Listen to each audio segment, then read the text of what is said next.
Bien erré, toi qui mets la force dans les saignées. Ainsi à paix ouvert dans tous les quais. Bien erré, toi qui pardonnais. Voyons, bon Dieu. Bonsoir à mon bon frère de Maurice Dagalega et des Chagos. Je remercie d'abord la MBC TV pour qui nous a vu cette émission ici dans l'enceinte de l'évêché de Port-Louis, que nous pour pendant plusieurs semaines prendre le temps pour méditer sur le message de Carême. Cette année-ci, je trouvais mauvais servi le mot message de Carême et moins une lettre pastorale. La différence entre un message et une lettre, d'abord la lettre, pour nous, il y a plusieurs pages, des fois il y a une dizaine, quinzaine, vingtaine de pages, et il est un peu plus long, et qui nous adresse beaucoup à une manière plus pastorale, comment nous dire, avec une façon causée. Cette année-ci, mon envie un peu plus écrire un message de Carême, avec pour thème, le message, c'est « Changeons nos cœurs et travaillons pour une société plus humaine et fraternelle ». Alors, cette lettre-là, ce qui est intéressant, je peux trouver que nous faisons dans un format, d'abord, il faut dire, il y a le message, et puis il y a un format calendrier. Qui fait nous faire ainsi, nous dire, bon, de temps en temps, innover, amener une autre façon, amener le carême. En même temps, dans ce message-là, je prends le message lui-même, et puis pendant chaque jour de carême, un effort pour vivre le jeûne.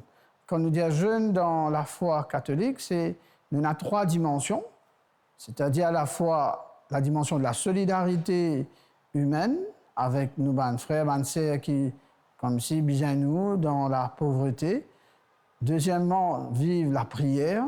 Pendant carême, nous prenons bon temps pour vivre différentes manières à faire 40 heures, pèlerinage, prendre le temps aussi prier personnel, prier avec la parole de Dieu. Et il y a une autre dimension qu'on appelle le jeûne, c'est-à-dire comment nous faire une abstinence.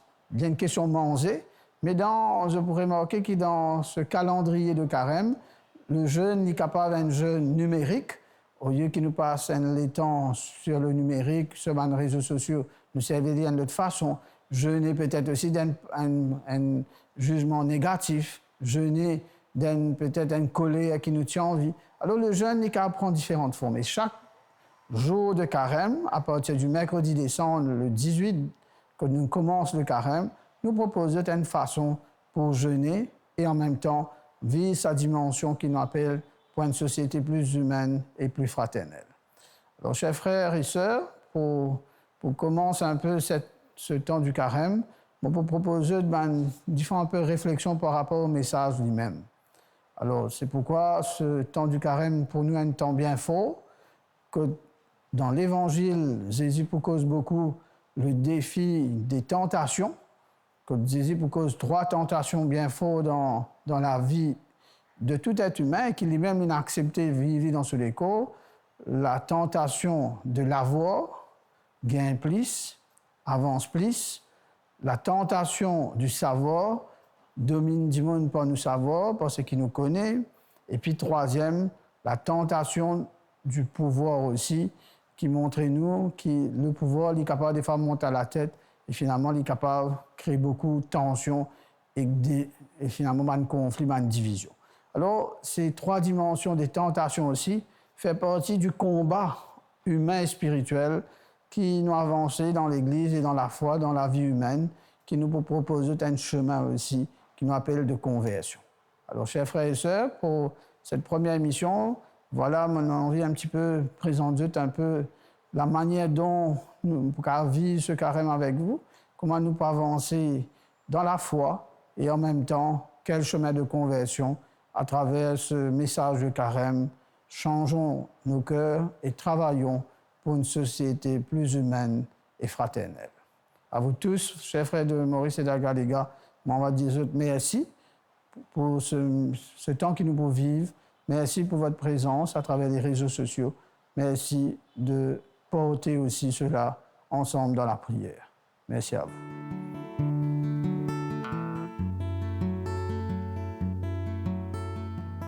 Chers amis, frères et sœurs, chers Mauriciens, Mauriciennes, bonsoir à tous et bienvenue. Bienvenue comme ça à la cure de la Visitation en ce premier dimanche de Carême 2026. Nouvelle formule avec dimanche après dimanche des prêtres qui ont invité dans leur salon ou dans le studio de la MBC deux laïcs, deux personnes qui pourront dialoguer, discuter autour de la parole de Dieu, puisque quand Dieu nous parle, il parle toujours dans un dialogue, il nous pose des questions et nous pouvons lui répondre aussi, bien sûr. Nouvelle formule puisque l'évêque, Monseigneur Duron, prendra la parole dans un premier temps et ensuite nous laissera, nous prêtres, avec les laïcs, la parole. Nouvelle formule parce que lui-même, il a voulu, non pas une lettre pastorale qui s'échelonne sur plusieurs pages, mais une lettre pastorale short but sweet, impactful. Il nous rappelle que le carême est un chemin de conversion sociale. Et oui, parce que la conversion nous mazinli, et a raison d'ailleurs comme un chemin de conversion intérieure avec le cœur, bien sûr, mais ce cœur qui nous pousse vers les autres. Et il va nous appeler à avoir un cœur qui sache écouter la souffrance, les difficultés, non seulement nos propres souffrances, nos propres difficultés, mais celles des autres aussi, et aller vers les autres. Un carême qui ne va pas vers les autres, un carême qui est un simple jeûne personnel, n'est pas un carême qui plaît à Dieu. Alors, dans ce salon, nous invitons Margaret et Bernard. Moi, c'est Bernard, je fais partie de l'équipe d'animation pastorale de la Visitation. Merci Bernard. Bonsoir, moi c'est Margaret, moi aussi je fais partie de l'équipe pastorale de la Visitation et moi dans la chapelle de Glen Park pour occupe de la liturgie aussi. Voilà, donc Margaret et Bernard, deux piliers, nous capables de dire, de l'Église de la Visitation. Merci d'être là pour que nous puissions ensemble écouter et réagir, faire écho de la parole de Dieu qui, comme tous les premiers dimanches de Carême, nous invite au désert avec Jésus. Dans l'Évangile de Matthieu, nous écoutons donc ce beau texte connu, mais qui nous pose plein de questions autour des tentations de Jésus. L'Évangile est écrit d'après saint Matthieu. Les temps Zézi finit baptisé, l'esprit conduit dans le désert, que diable vini pour tente li. Après 40 jours et 40 nuits sans manger, Zézi gagne faim. Pas du tout. Alors, diable vini et il dit, si toi-même, garçon bon Dieu, fais sa banne rose là, vin du pain. Jésus répond, dans le livre, fin écrire, dis moun pas vivre zis hors du pain, mais en toute parole qui sortit dans la bouche bon Dieu. Et là, diable amène-li dans la ville sainte et fait-lui 10 bouts net là-haut longtemps. Et dit, si toi-même, garçon bon Dieu, zet tous les corps dans le vide, parce qu'il finit écrit dans le livre. Il pour donner l'ordre, ce banance, pour tirer toi dans cette lame, pour qu'il aucun roche pas fait à les pieds gagne du mal. C'est dit, fin aussi écrire, faut des pas te tente les seigneurs te bon Dieu. Après ça, diable amène Zézi l'eau une montagne bien haute, lui montre lui tout ban royaume et l'eau la terre, tout ban richesse et dit, moi pour donner toi tout ça là sur tout Thomas de nous toi de moi. Zézi répond. Saute là, les Satan, parce qu'il finit d'écrire, te pour adorer les seigneurs, te bon Dieu, les tout seuls te pour servir. Diable quitte l'y aller, et ben ange vient servir. On nous réclame parole, bon Dieu, louange à toi. Seigneur Jésus. Bienheureux toi qui mets la force dans les seigneurs. Ban si main à paix ouvert dans tous les quais.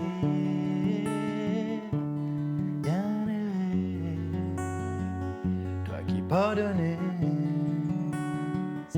voyons bon Dieu. Alors, c'est un magnifique texte qui nous fait tendre, sollicite l'intelligence, nous dit seulement, me dit, mais comment Jésus une tenté qui fait peut-être une question qui peut émerger à l'écoute de Margaret, moi je me trouve ça couille la tête là. Oui, bien sûr, Pierre Laurent, parce que à chaque fois nous écoutons ce beau texte, mais seulement nous avons une petite affaire qui trotte nous un petit peu dans la tête, nous dire mais Jésus, il est habité par l'Esprit Saint, il est conçu du Saint-Esprit, habité par l'Esprit Saint, hein, baptisé dans l'Esprit, mais comment il est capable de laisser tenter? Voilà. Et comment l'Esprit Saint pousse lui aussi. Pousse-lui. En fait, c'est l'Esprit qui pousse lui, Voilà. et non pas le diable directement. Alors, je crois que c'est une indication qu'il y a un lien très fort avec ce qui ne passait avant. Et de bien dire, ce qui ne passait avant, c'est non seulement le fait que Jésus a été à son origine conçu par l'Esprit Saint, mais qu'il a été baptisé dans l'Esprit Saint. Et qu'est-ce que nous avons entendu dans l'Esprit Saint, dans le baptême? C'est que l'Esprit Saint a rappelé à Jésus qu'il est le Fils de Dieu et qu'il est le bien-aimé du Père, alors qu'il n'accomplit rien. Et c'est fondamentalement dessus, sur l'identité du Christ, que cet esprit le pousse pour le laisser être tenté quelque part. Ça veut dire aussi que c'est l'esprit qui va pouvoir permettre à Jésus de lutter contre la tentation. Et j'y reviendrai, parce qu'on ne peut pas lutter, nous non plus, contre les tentations sans que l'esprit nous donne de lutter. Donc, on peut dire que l'esprit, c'est vrai, va éprouver Jésus, mais il va aussi permettre à Jésus d'être inspiré pour répondre à Satan et pour lutter contre cette tentation. Donc, c'est ce qui indique vraiment. Et on reviendra sur le fait que c'est l'Esprit Saint qui dit à Jésus qu'il est le Fils de Dieu et comment Jésus va répondre à Satan. Et comment Satan va le tenter, sur quoi, justement, cette identité du Fils de Dieu. Quand on dit 40 jours, 40 nuits, c'est long. Hein? Mais comment Jésus, lui, passe à 40 jours, 40 nuits là, comment il passe là-dedans, qui fait le désert, qui fait ça 40 jours là? Il y a la signification du désert et de 40. Tout de suite, quand on écoute lui, si nous connaissons la Bible, l'Ancien Testament, pour un juif en tout cas, c'est clair, parce que n'oublions pas que Matthieu parle juif avant tout, eh bien, on pense tout de suite à l'Exode. L'Exode qui est le grand chemin qui conduit de l'esclavage vers la libération, la terre promise. Et c'est ce que nous indique aussi cette tentation, ce temps au désert, c'est que ce temps au désert va nous conduire, comme le carême nous conduit, vers le temps de Pâques, qui est le temps de la libération, le temps de l'épreuve qui nous conduit vers la victoire en Christ, vers la vie éternelle. La terre promise, nous, ce n'est pas une terre géographique, mais c'est le cœur de Dieu même. C'est pouvoir être en face à face avec le Seigneur. Le désert, c'est à la fois le lieu des fiançailles, de l'intimité avec le Seigneur, mais c'est aussi le lieu d'épreuve, parce que n'oublions pas que les peuples-là, ils vivent une bonne rébellion, ce petit en colère contre bon Dieu, et donc c'est tout ce que cela indique. Jésus vient prendre sur lui toutes nos tentations, toutes nos bonnes rébellions contre mon Dieu, et nous pouvons trouver comment il peut donc attaque Satan, il peut répondre à Satan, il peut se vainqueur, voilà. Mais mon père, quelle signification spirituelle il y a dans les 3 tentations aux exiles? Donc, venons-en aux 3 tentations. La première, tout d'abord, c'est la tentation de changer le pain, ou plutôt des roches en pain. Alors, ça peut paraître un peu obvious que c'est une tentation. Pourquoi? Parce que, eh bien, Jésus ne va jamais le faire. Quand on va lire cela, on se dit, mais en fait, il y a un piège dedans, c'est le piège assez flagrant on appelle ça piège Briani, c'est-à-dire que nos politiciens ont compris ça un peu. C'est que quand nous donnent Briani Bandimoun, nous nourrissons de vente, mais nous nourrissons aussi les autres qualités quelque chose, nous nourrissons de poches avec ban billets, etc. Eh bien, qu'est-ce qu'on fait? On fait croire aux gens que c'est ça le bonheur. Le bonheur, c'est quand ils auront de l'argent. Le bonheur, c'est quand le ventre sera rempli. Mais Jésus répond bien, il dit, mais l'homme ne se nourrit pas, attention, de pain uniquement. C'est-à-dire, l'homme ne se nourrit pas uniquement de matériel. L'homme ne se nourrit pas uniquement de son estomac, mais de la parole qui sort de Dieu. Donc, Jésus va répondre à cette première tentation en disant, l'horizon du bonheur de l'homme, c'est beaucoup plus que le matériel. Il va dire un peu plus tard, heureux les pauvres de cœur, c'est-à-dire heureux ceux qui se nourrissent de Dieu, se nourrissent de la relation avec les autres, qui sont suffisamment humbles en fait, pour ne pas croire que tout ce qu'on peut accumuler par notre intelligence, par notre travail même, et par nos mérites sur terre, nous mériterait l'amour de Dieu et nous mériterait le véritable bonheur qui vient comme une grâce de Dieu. Je souligne aussi que le Satan va dire « si tu es le Fils de Dieu ». Donc il va dire « montrez ton power, montrez ton power ». Et Jésus, qu'est-ce qu'il va faire plus tard? Il va multiplier le pain, mais il va multiplier, il ne va pas transformer le pain. Il va multiplier à partir de ce que le petit enfant va donner. Et il va dire sans cesse dans tous les miracles, ta foi t'a sauvé. Ça veut dire que le Seigneur opère des miracles uniquement avec notre foi et avec ce que nous lui donnons. Le miracle est toujours une participation de l'homme à ce que Dieu veut donner. Le miracle est toujours une participation de l'homme à ce que Dieu veut donner. Pourquoi? Parce que Dieu ne veut pas nous sauver sans nous-mêmes. Il veut nous empower. C'est ça la manière dont Jésus vient dire qu'il va nous sauver. La deuxième tentation est plus subtile parce qu'il dit, si tu zites te l'écho, et le psaume dit, donc il va utiliser la parole de Dieu. La première fois, il a réalisé que Jésus, il ne lien qu'à l'autre avec la parole de Dieu. Il dit, mais moi, c'est ça même. Alors, il faut faire attention parce que le diable aussi connaît l'Écriture. Et il peut nous tenter, même en utilisant mal, en interprétant mal la parole de Dieu. Alors, il faut faire attention. Demandez toujours à l'Esprit Saint de nous éclairer dans la manière dont on interprète et on lit l'Écriture, parce que, de fait, le Satan va mal utiliser cette Écriture. Il vous donne l'autre, te balance, pour t'initer dans la main, pour qu'il te lie pas gagner du mal. Comme si la tentation de se dire, Dieu est là comme une garantie totale, assurance maladie totale. Et souvent, ça frappe moi, surtout les jeunes, je suis révolté quand je gagne malheur, je gagne deuil, et quelque chose arrive dans la vie. Je dis, mais bon Dieu, tu es là pour protéger moi. Je prie bon Dieu.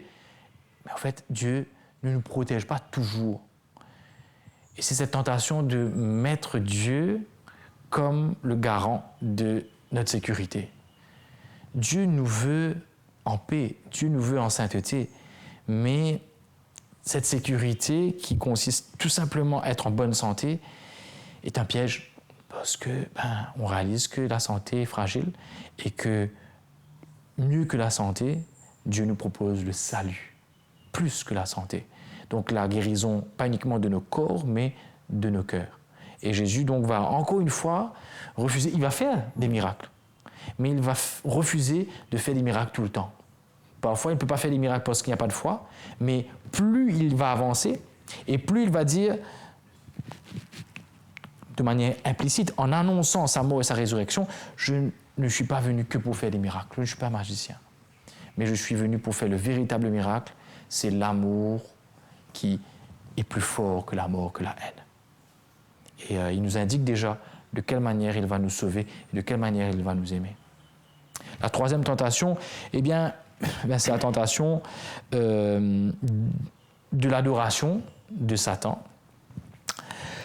pour avoir en fait les territoires, les royaumes, la terre. Alors là, peut-être que Satan, en fait, révèle ses cartes. Il joue sa dernière carte et il ne peut pas continuer à cacher qui fait, il tente nous. Il tente nous, en fait, sur le pouvoir. C'est ça, le pouvoir. Je ne parle pas que de Poutine uniquement qui veut envahir l'Ukraine. Je ne parle pas uniquement de Trump qui veut envahir, il veut envahir le monde entier. Je ne parle pas d'Alexandre le Grand et de Jules César et de Napoléon qui ont voulu envahir. Oui, je parle d'eux, mais en parlant d'eux, je parle de chacun d'entre nous qui voulons, comme Adam et Ève, être à la place de Dieu. Nous voulons conquérir cette place de Dieu. Or, Dieu veut que nous soyons Dieu, mais pas à sa place. La Trinité, chacun à sa place. Nous trouvons notre place auprès de Dieu, non pas à la place de Dieu, mais en communion, en cœur à cœur, en face à face avec Dieu. Donc, il ne s'agit pas d'une compétition. L'amour n'est pas compétition, mais de donner la place aux uns et aux autres. Et Dieu nous donne la place. Rappelez-vous comment le serpent avait tenté. Mais non, Dieu a peur de vous et il est en compétition avec vous. Il croit que vous allez prendre sa place. Il a peur de ça.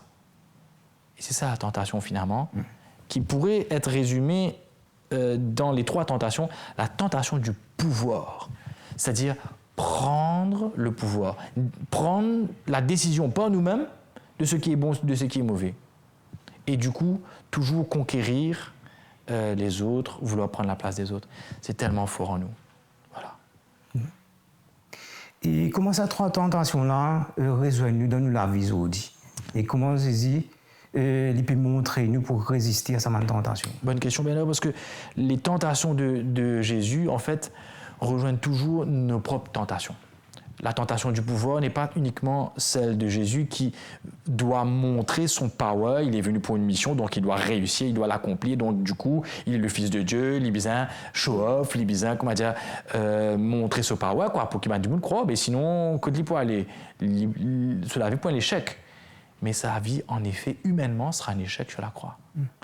Et je crois que ça nous dit fortement, nous aussi, que nous devons accepter les échecs. Nous devons accepter humblement que notre vie n'est pas toujours celle qu'on aimerait qu'elle soit, et que les tentations, c'est de toujours vouloir être ce que le monde voudrait qu'on soit.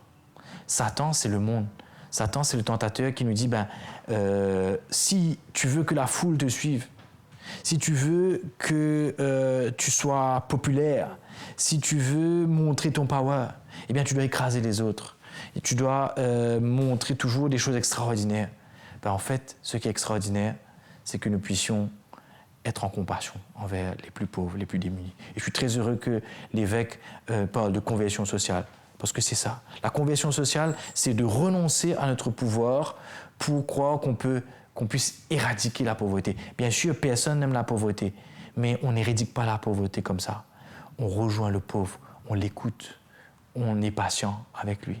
Et c'est ce que Dieu fait. N'oubliez pas que sur la croix, la tentation va revenir. Si tu es le Fils de Dieu, eh bien sauve-toi toi-même et sauve-nous avec. Dieu ne saurait court-circuiter et nous ne pouvons pas court-circuiter aussi ce lent processus de l'empowerment. Alors donc, être pourvu de cœur, je crois, et lutter contre la tentation, c'est accepter humblement nos limites, nos propres limites, les limites des autres, les faiblesses des autres, nos propres tentations, et de marcher avec le Christ.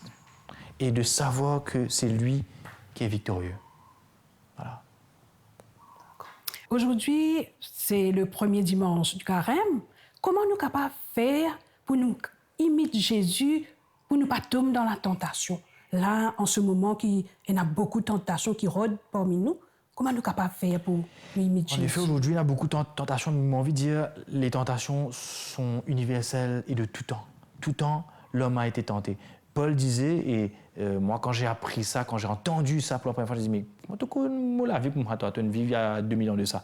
Il dit, le bien que je veux faire, je ne le fais pas, et le mal que je ne veux pas faire, je le fais. C'est faux. Et tu ne sais bien un mot, Margaret, qui est très intéressant, c'est l'imitation de Jésus-Christ. C'est un mot qu'on n'aime pas trop, mais qui dans la tradition est très forte. L'imitation, non pas comme des singes, mais l'imitation qui est le propre même de l'enfant, qui fait comme son papa, et nous sommes appelés à, en effet, imiter le Christ, est un mot un peu piégé aussi, parce que, attention, c'est l'Esprit Saint, et je le redis bien, l'Esprit Saint qui nous conduit au désert avec Jésus, et qui nous permettra, en Jésus, par Jésus, dans Jésus, de sortir vainqueur. Ce n'est pas une imitation qui fait qu'on fait uniquement comme Jésus, mais on est en Jésus. On réalisera qu'on va tomber. On réalisera que le Seigneur est victorieux avant nous. Et que les tentations, eh bien, parfois on peut se désoler de les mêmes tentations qui viennent et qui reviennent. Et peut-être qu'à la fin de notre vie, on se dit, mais Seigneur, j'ai sans cesse confessé ça, j'ai sans cesse essayé de lutter et c'est toujours là jusqu'à la fin de ma vie. C'est un peu désespérant, mais non. Saint Paul dit, cette écharpe dans ma chair, j'ai prié 3 fois le Seigneur pour l'enlever et il y a parfois des écharpes qui restent dans notre chair parce que le Seigneur dit, ça, mon papa Thierry, c'est dans ta faiblesse que je te donnerai ma force. Et c'est donc dans le Seigneur que nous trouvons notre force. Ça nous arrive de tomber, mais 7 fois nous tomber, 8 fois nous relever. Nous continuons dans ce long chemin du carême à nous rappeler que la victoire ne vient pas de nous, de nos propres forces, de notre propre imitation personnelle, mais de cette imitation qui nous est donnée par l'Esprit Saint. C'est lui, Jésus, qui sauve vainqueur. Et c'est lui qui nous donne cette joie de savoir que dès ici-bas, dès maintenant, malgré nos tentations, malgré nos péchés, nous sommes vainqueurs.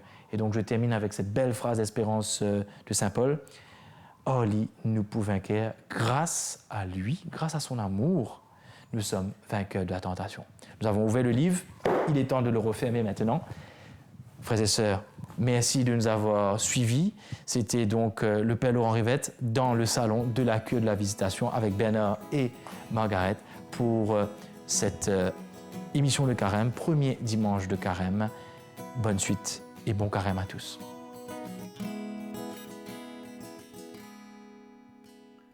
Les temps motifs fin, toute fin de moi manger.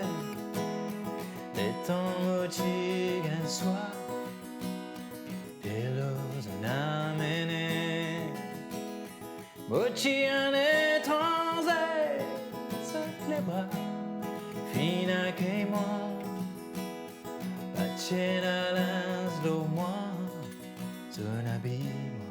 Kuma les rois, vini, vini, zot qui bénit, vin recevoir, royaume mon Dieu, qui mon papa, vin préparer, vini, vini entre eux, vini, vini, zot qui bénit, vin recevoir, royaume mon Dieu, qui mon papa. Fin préparé, vini, vini entrer. Les temps mochi malade, toute fin vino occupe-moi. Les temps mochi dans prison, toute fin vin guette-moi. La vérité me dit ça, cette fois qu'ils ont fait ça. Ça bam petit parmi les autres là, c'est pour moi qu'ils ont fait ça. Vini, vini, autres qui bénit, viennent recevoir, royaume mon Dieu, qui mon papa, fin préparé, vini, vini entre eux, vini, vini, autres qui bénit, viennent recevoir. Royaume mon Dieu, qui mon papa.